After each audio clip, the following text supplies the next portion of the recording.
Hi, എല്ലാവർക്കും നമസ്കാരം. നാളെ തിരുവോണമാണ്.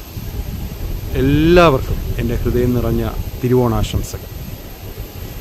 ഇന്നത്തെ നമ്മുടെ വീഡിയോ ഓണാഘോഷങ്ങൾ പലതരമാണ്. എന്നാൽ പണ്ട് കാലത്തും ഇപ്പോഴും ആ ഓണാഘോഷങ്ങൾ വ്യത്യസ്തമാണ്. അത് നമ്മുടെ ഇന്നത്തെ മക്കൾക്ക് മനസ്സിലാകാൻ വേണ്ടിയിട്ട് ഒരു കുഞ്ഞു വീഡിയോയാണ് ഞാനിതിൽ ഉൾപ്പെടുത്തിയിരിക്കുന്നത്. എല്ലാവരും അത് കണ്ടിട്ട് നിങ്ങളുടെ വിലയേറിയ അഭിപ്രായങ്ങൾ പറയണം. എല്ലാവർക്കും ഒരിക്കൽ കൂടി നല്ലൊരു ഓണം ആശംസിക്കുന്നു. നമുക്ക് മറ്റൊരു വീഡിയോയുമായി വീണ്ടും കാണാം. ബൈ. ഓണംകളി, വള്ളംകളി, പെണ്ണുങ്ങട തൊങ്ങിക്കളി, നാടൻ കല നാട്ടിൽ കണി കാണാനില്ല ഇന്നിപ്പോൾ. ജാതിക്കളി, പാർട്ടിക്കളി, ഒരുമാതിരി നാശക്കളി, ഞങ്ങൾ തല്ലിങ്ങടതല്ലേ. നാട്ടിലൂഞ്ഞാലാട്ടമില്ല, വീട്ടിലോണത്തിനൂണുമില്ല.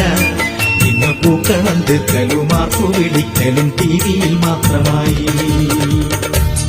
പണ്ടേ നമ്മളെല്ലാം ഒരമ്മ പെറ്റ മക്കളെ പോ മമ്മതെന്നും തൊമ്മിയെന്നും ഭേദമില്ലാതെ നിന്നിരുന്നു. കാവിയിട്ടാലവൻ ഹിന്ദുവായി, പച്ചയിട്ടാലവൻ ഇസ്ലാമുമായി. ഇങ്ങനെ ഈ നാട്ടിലിപ്പോൾ ഓരോ ജാതിക്കും ഓരോ നിറം. സ്മോളടിക്കാൻ ചെന്നിരുന്നാൽ അവിടെയും ഉണ്ടല്ലോ ജാതി ചിന്ത. ഹിന്ദു ഇന്ന് ശിവാസടിച്ചാൽ ക്രിസ്ത്യാനികൾക്കുണ്ട് ക്രിസ്ത്യൻ ബ്രദേഴ്സ്.